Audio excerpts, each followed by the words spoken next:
Hello friends, இன்றைக்கி butterfly brooch பண்ணுறதுக்கு ஒரு பட்டர்ஃப்ளை ட்ராயிங்கை வந்து ட்ரேஸ் பண்ணி எடுத்துகிட்டு அதில் வந்து கோல்டு ஜரி வச்சு அவுட்டர் லைன் போட்டிருக்கேன். இப்போ வந்து பார்த்திங்கன்னா விங்ஸுக்கு பிங்க் கலர் சில்க் த்ரெட்டு வச்சு சாட்டின் ஸ்டிச் போட்டுட்ருக்கேன்.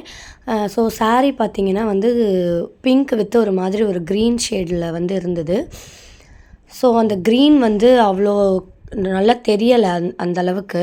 ஸோ அதனால் வந்து பிங்க் வித் கோல்டனே பண்ணிடலாம், கிராண்டாக தெரியும் அப்படிங்கிறதுனால நான் அந்த மாதிரி ஐடியா பண்ணியிருக்கேன். ஸோ ஃபஸ்ட்டு இந்த விங்ஸ் ஃபுல்லாகவே வந்து இந்த பிங்க் கலர் த்ரெட்டை வச்சு ஃபில் பண்ணி முடிச்சிடலாம். ஸோ இப்போ ஒரு ஷேடிங்க்காக வந்து நான் ஒரு கோல்டன் கலர் த்ரெட்டு, சில்க் த்ரெட்டே வந்து கோல்டன் கலர் த்ரெட்டு வந்து எடுத்து ஒரு ஷேடிங் மாதிரி கொடுத்துக்கிறேன் நடுவில், பட்டர்ஃப்ளை விங்ஸுக்கு நடுவில். ஸோ ஷேடிங் கொடுத்தோன்னா இன்னும் கொஞ்சம் அழகாக இருக்கும். இப்போ வந்து பார்த்திங்கன்னா அவுட்லைன் வந்து கோல்டன் கலர் கர்தானா பீட்ஸ் வச்சு மறுபடியும் ஒரு அவுட்டர் லைன் மாதிரி கொடுத்துக்கலாம். ஸோ நல்லா ஒரு கிளிட்டர் எஃபெக்டில் இருக்கும். அதுக்காக வந்து கர்தானா பீட்ஸ் யூஸ் பண்ணால் நல்லாயிருக்கும். ஸோ உங்களுக்கு வந்து வேறு பீட்ஸ் ஐடியா ஏதாவது இருந்தால் கூட நீங்கள் அது கூட யூஸ் பண்ணிக்கலாம். இல்லை சாரீ கலர்ஸ் ஏற்ற மாதிரி கூட நம்ம வேறு கலர் கூட யூஸ் பண்ணிக்கலாம். ஸோ இப்போ அந்த விங்ஸோட கார்னர்ஸ் பார்த்திங்கன்னா இன்னும் கொஞ்சம் ஏதாவது நம்ம ஹைலைட் பண்ணணும் அப்படிங்கிறதுக்காக நான் வந்து கோல்டன் கலர் சீக்வன்ஸ் அதுக்கப்புறம் கர்தானா வச்சு அப்படி குட்டி குட்டியாக சின்னதாக அந்த ஓரத்தில் மட்டும் கார்னர் மட்டும் ஹைலைட் பண்ணுற மாதிரி நான் வந்து இப்போ போடுறேன்.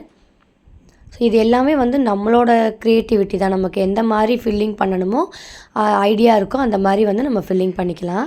ஸோ இதே மாதிரி 4 சைடு போட்டு முடிச்சதுக்கப்புறம் நான் பாடி போர்ஷன் பார்த்திங்கன்னா ஸ்டோன்ஸ் மட்டும் ஃபிக்ஸ் பண்ணலாம் அப்படின்னு ஐடியா பண்ணியிருக்கேன். ஸோ அந்த சாரியில் இருக்க க்ரீன் கலரில் ஏற்ற மாதிரி ஒரு க்ரீன் கலர் ஸ்டோன், அதுக்கப்புறம் 2 ஒயிட் கலர் திலகம் ஷேப் ஸ்டோன் வந்து அதையும் ஸ்டிச் பண்ணி எடுத்துகிட்டு நல்லா க்ளூ போட்டு காய வச்சு இதை வந்து கட் பண்ணி எடுத்துடணும்.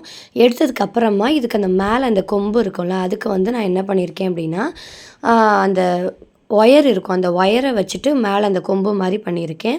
ஸோ அதுக்கப்புறம் ஃபோம் ஷீட் வந்து டபுள் ஃபோம் ஷீட் வச்சு சீல் பண்ணிட்டேன் ஃபுல்லாக. அப்போ தான் வந்து நம்மளுக்கு பேஸ் வந்து நல்லா கனமாக இருக்கும்.